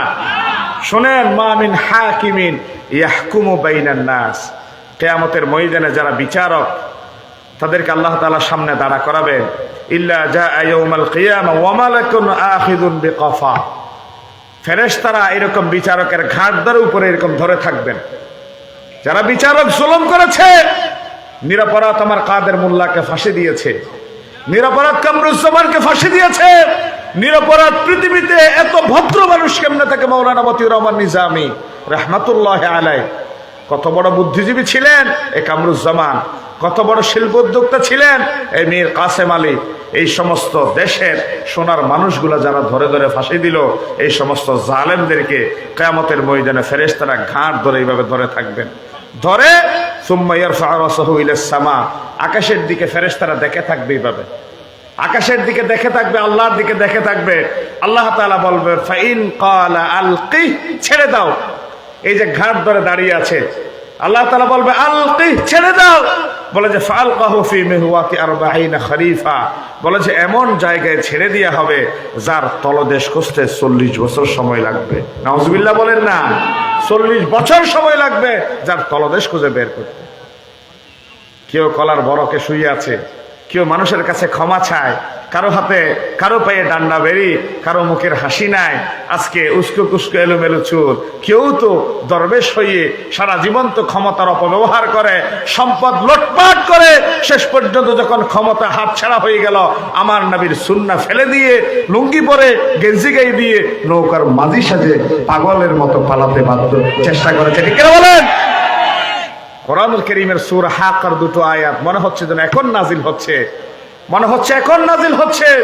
মা আগনা আন্নি মালিয়া, কিয়ামতের ময়দানে জাহান্নামীরা বাম হাত থেকে, পিছন দিক থেকে বাম হাতে যখন আমলনামা পাবে, তখন আল্লাহ তাআলার কাছে বলবে আল্লাহ মা আগনা আন্নি মালিয়া, মানুষকে ঠকিয়ে, ওজনে কম দিয়ে, খাদ্যে ভেজাল দিয়ে অনেক সম্পদ সঞ্চিত করেছিলাম, আজকে আমার সম্পদ তো কোনো কাজে আসলো না। 17 বছর পর্যন্ত দিনের ভোট রাতে নিয়ে মানুষকে ভোটাধিকার থেকে বঞ্চিত করে, এই জাতির সাথে তামাশা করে ক্ষমতা কুক্ষিগত করে রেখেছিলাম 17 বছর। আল্লাহ যখন ক্ষমতা হাত ফসকে গেল, তখন 17 বছর পরে 17 সেকেন্ড এই জমিনে থাকা আমাদের জন্য অসহ্য হয়ে গেল। ঠিক কিনা? কোরআনের আয়াত, আমার বানানো কথা নয়। হালাকা আন্নি সুলতানিয়া, আজকে আমার তখতে তাউজ বেগে খান খান হয়ে গেল। আজকে আমার মিলিয়ন বিলিয়ন ট্রিলিয়ন ডলারের অর্জিত সম্পদ কোনো কাজে আসে না। বিদেশে বসে হাজার কোটি টাকার গাড়ি বাড়ি জমালো, দেশে মা মারা গেল, জানা যায় একটা সন্তানও আসতে পারে না। এই ধরনের কুলঙ্গার সন্তান জমিনে বেঁচে থেকে লাভটা কি হলো? এই ধরনের কুলঙ্গার সন্তান বেঁচে থেকে লাভটা কি? হাজার কোটি টাকার মালিক আমার বাংলাদেশের ভ্যাটের টাকায়, ট্যাক্সের টাকায় গাড়ি বাড়ি সরকার কিনে, এই ভ্যাটের টাকা ট্যাক্সের টাকায় কিনা গাড়ি নিজেদের জৌলস, নিজেদের প্রভাব প্রতিপত্তি খাটানোর জন্য তারা ব্যবহার করেছে। সময় যখন শেষ হয়ে গেল, নিজের জন্মদাতা বাবা মায়ের জায়গায় আসাটাও জাতি হারাম করে দিল। ঠিক কিনা? এটাই হচ্ছে তাদের শেষ। এখান থেকে শিক্ষাও আছে। অতীতে যারা জুলুম করেছে তাদের জন্য ভয়ঙ্কর পরিণতি, আজকে যারা জুলুম করবে তাদের জন্য আগামী 10 বছর পরে এর চেয়ে কঠিন পরিণতি আসতে পারে না। এই জন্য ক্ষমতা পাওয়ার পরে বেশি বাড়াবাড়ি করবেন না, বেশি বাড়াবাড়ি করবেন না। আমরা যারা দায়িত্বশীল, আমরা যারা মানুষের বিচার আচার দায়িত্ব পালনের জন্য বড় চেয়ারটাতে অধিষ্ঠিত হই, আমাদের সজাগ দৃষ্টি রাখতে হবে। 17 বছরের জগদ্দল গাড়িতে আসতে আসতে বলেছিলাম এক ভাইকে, জীবনে কোনোদিন চিন্তা করি নাই এই জালেম দূর হবে, জীবনে কোনোদিন চিন্তা করি নাই খোলা ময়দানে এভাবে কথা বলতে পারবো, কিন্তু আল্লাহ রাব্বুল আলামিন কেমনে এই ধরনের একটা সুন্দর পরিবেশ করে দিলেন। আমি বলি এটা মানুষের আন্দোলনের ফসল নয়, এটা আর আমার নবীর জন্মের 51 দিন আগে খানে কাবা ধ্বংসের জন্য আসা আব্রাহা বাদশাকে যেমনি মানুষ দিয়ে নয় আবাবিল পাখি দিয়ে ধ্বংস করেছিল, এই 20 কোটি মানুষের মুসলিম জনপদের বাক্যুনের জন্য আল্লাহ তাআলা ছাত্র জনতাকে আবাবিল পাখি বানিয়ে দিয়েছে। ঠিক কিনা বলেন? না হয় 17 বছর পর্যন্ত যাদের একটা পশম উপড়াইতে পারে না, বলে গুলি করো। আরো মজা করে বলে, স্যার মানুষ আছে 20 জন, গুলি করি মরে একটা, বাকি 19 জন তো দাঁড়াই থাকে। বলে যে গুলি চালাও, গুলি চালাও, পাশে আসি, টুস করে ঢুকে যাও। শাহজাহান চৌধুরী তুই চমৎকার করে বলে, তুমি ঢুকো, টুস করে ঢুকবা, ঠাস করে পদ্মা নদীতে চুপাবে। ঠিক কিনা বলেন না? ওয়ারসালা আলাইহিম তয়রান আবাবিল। খানে কাবার উপর এখনো পাখি উড়াউড়ি করে। এখনো বাংলার এই 56,000 বর্গ মাইলের বৈষম্য বিরোধী ছাত্র জনতা জেগে আছে। কোন জালেম স্বৈরাচারী দুরাচারী থেকে বাংলাদেশে হবে না। ঠিক কিনা বলেন?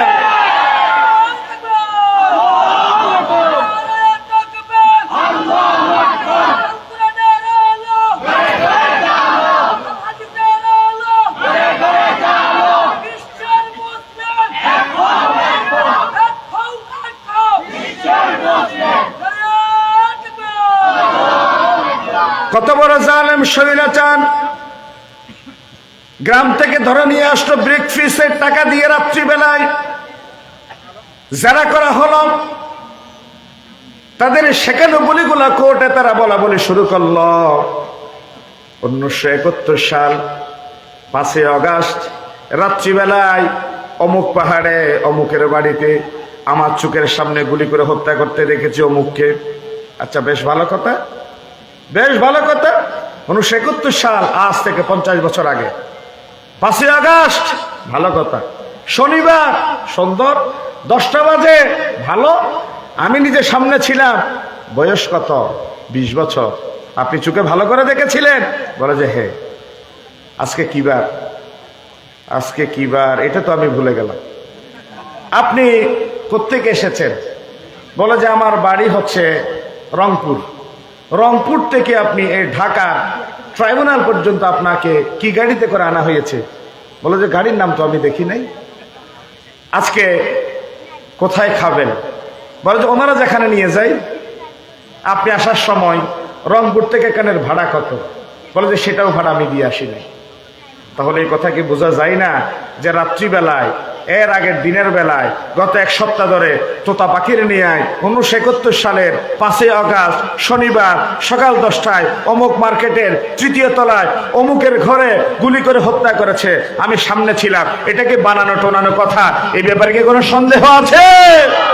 ও জালেম, শুনে রাখো, কোরআনুল কারীমের সূরা মুজাদালা আল্লাহ রাব্বুল আলামিন বলছেন, ইস্তাগফুনা মিনান নাস, ইস্তাগফুনা মিনান নাস ওয়ালা ইস্তাগফুনা মিনাল্লাহ ওয়া হুয়া মাআহুম ইয ইউবাইয়িতুনা মা লা ইয়ারদা মিনাল কওল। মানুষকে চোখে ধুলা দিয়ে গোপনীয় কথাগুলা গোপনে গোপনে শেষ করতে চাও। একটা জায়গা এমন আছে যেই দরবার থেকে কোনো কিছু গোপন করা যায় না। আওয়াজ দিয়ে বলেন, তার নাম কি?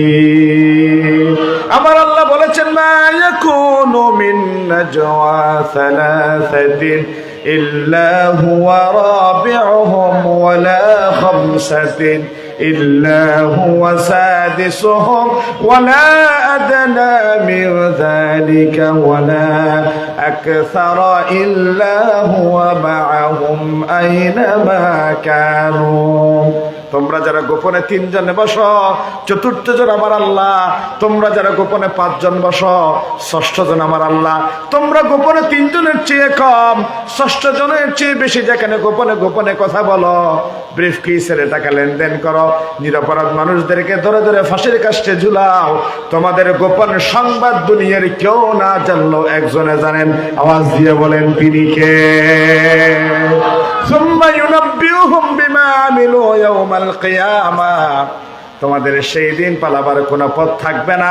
আল্লাহ রাব্বুল আলামিন দুনিয়ার সব ষড়যন্ত্র ফাঁস করে নাকের উপরে ঘষা দিয়ে ধাউ ধাউ করা প্রজ্বলিত জাহান্নামের আগুনে নিক্ষিপ্ত করে দেওয়া হবে।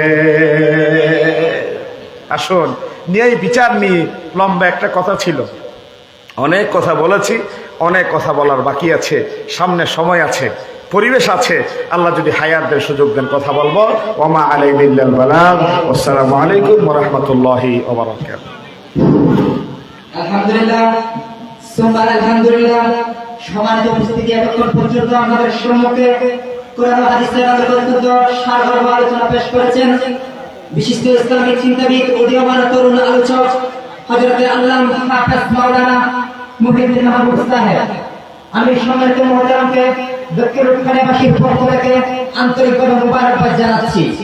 সম্মানিত উপস্থিতি, ইতিমধ্যে আমাদের মঞ্চের দিকে হচ্ছেন আজকের মাহফিলের প্রধান আলোচক বিশিষ্ট ইসলামী চিন্তাবিদ ও শিক্ষাবিদ বীর চট্টলার মুজাহিদুল আজম শাহ সুফি আল্লামা সিদ্দিক আহমদ আজাদের সুযোগ্য শাহজাদা ফানাফিল্লাহ বিন আজাদ সাহেব। শাহজাদা ফানাফিল্লাহ বিন আজাদ সাহেব আমাদের মঞ্চের দিকে হচ্ছেন। আমি ওনাকে দক্ষিণ রূপখানিয়াবাসীর পক্ষ থেকে আন্তরিকভাবে মুবারকবাদ জানাচ্ছি।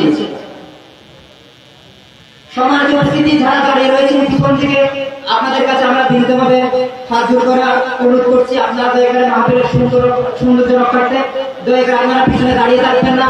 যথেষ্ট পরিমাণ বসার জায়গা রয়েছে, আপনারা দয়া করে যথাস্থানে বসে পড়বেন। আপনারা যে দাঁড়িয়ে রয়েছেন পিছন থেকে অনেক সৌন্দর্য নষ্ট হচ্ছে, আপনাদের প্রতি বিনীতভাবে অনুরোধ থাকবে।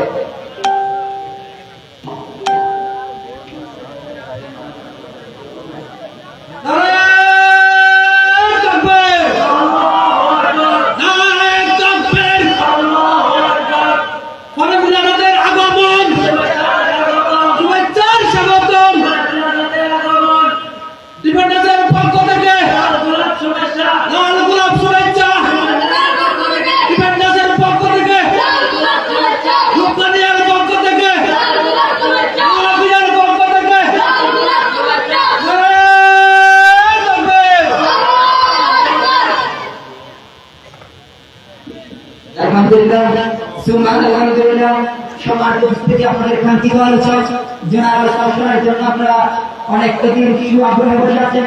দীর্ঘ অনেক বছর পরে দক্ষিণ রূপখানিয়ার মাটিতে যাকে আমরা আনতে পেরেছি, অনেকগুলো বছর ধরে জানাতে দক্ষিণ রূপখানিয়ার মানুষ সরাসরি শোনার জন্য আগ্রহ করে বসে আছেন। সেই কাঙ্ক্ষিত আলেম বিশিষ্ট ইসলামী চিন্তাবিদ বীর চট্টলার সিংহপুরুষ মুজাহিদ আজম শাহ সুফি আল্লামা সিদ্দিক আহমদ আজাদের সুযোগ্য শাহজাদা ফানাফিল্লাহ বিন আজাদ সাহেব আমাদের মাঝে উপস্থিত হয়েছেন। আমরা মহান মালিকের মহান রবের কাছে লাখ শুকরিয়া জ্ঞাপন করছি। সবাই বলে আলহামদুলিল্লাহ। সম্মানিত মুহতারামকে আমরা আসন গ্রহণ করার জন্য অনুরোধ জানাচ্ছি। এই সময় আমাদের সামনে এখন নাতে রাসূল সাল্লাল্লাহু আলাইহি ওয়াসাল্লাম পেশ করবেন বিশিষ্ট ইসলামী সঙ্গীত শিল্পী আব্দুল্লাহ আল আকরাম হাদি সুনতি।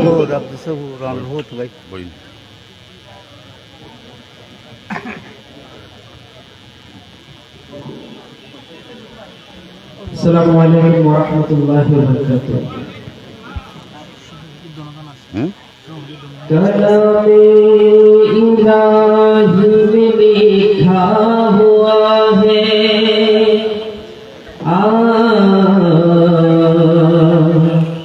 कोई भी मोहम्मद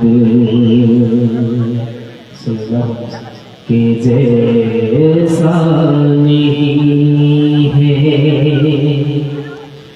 जो रुतबा खुदा ने नबी को दिया है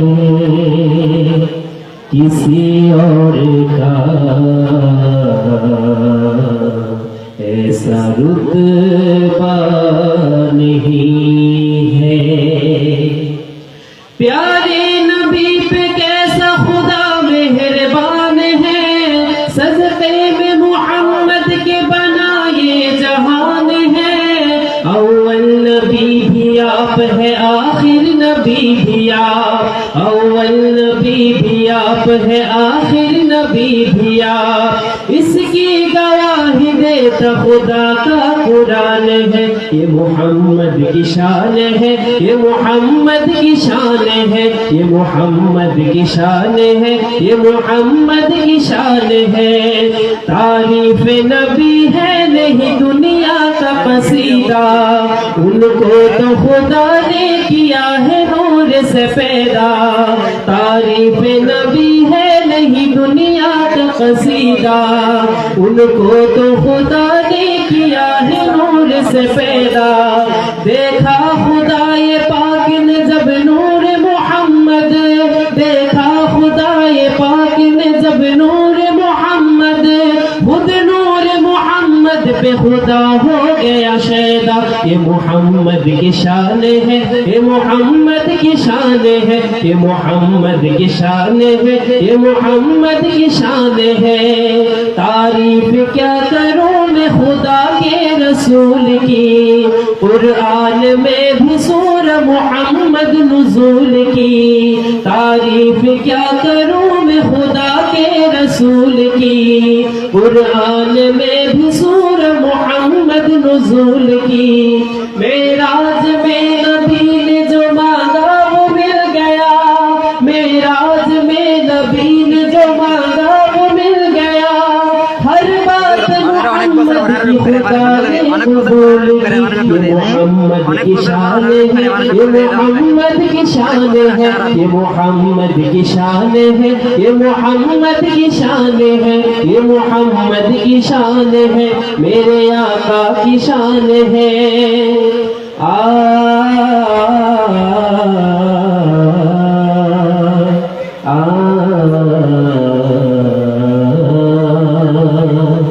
एक रोज मुस्तफा से यहूदी ने ये कहा, गर आप है नबी मुझे दिखलाओ मोजिज़ा, है कौन गवाह आपका वो मुझको दिखाओ। गर है कोई तो उसको मेरे सामने लाओ। जिस वक्त यहूदी से सुनी आपने ये बात, जानिब दरख्त फिर के नबी ने उठाया हाथ। फरमाया नबी ने वो दरख्त है मेरा गवाह, जाकर तो उससे कह दे बुलाते हैं मुस्तफा। उसने दरख्त को जो ये पैगाम सुनाया, हरकत में वो पैगाम नबी सुनते ही आया। हुक्म नबी को सुनते ही हिलने लगा दरख्त, ताज़ीम नबी के लिए चलने लगा दरख्त। आया नबी के पास वो मस्ती में झूम कर, वापस हुआ नबी के वो कदमों को चूम कर। जब मौजज़ा यहूदी ने देखा तो ये कहा, बेशक नबी है आप यकीन मुझको हो गया। बोला यहूदिया नबी एहसान कीजिए, आका मुझे भी साहिब ईमान कीजिए। प्यारे नबी ने उस पे एहसान कर दिया, कलमा नबी का पढ़ के मुसलमान हो गया। ये मोहम्मद की शान है, ये मोहम्मद की शान है, ये मोहम्मद की शान है, ये मोहम्मद की शान है। अस्सलामु अलैकुम व रहमतुल्लाहि व बरकातुहू। मरहबा।